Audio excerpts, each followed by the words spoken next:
Alors, quand est-ce que tu devrais te lancer dans un challenge propre firme?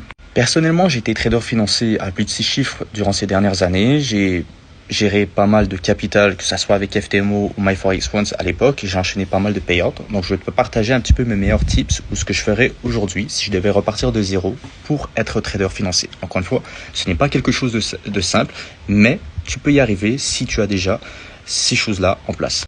La chose la plus importante, c'est de ne pas se précipiter. Okay, et ce que je veux dire par se précipiter, c'est de prendre le temps de se préparer vis-à-vis de ces challenges-là. Parce qu'il y a énormément de taux d'échec.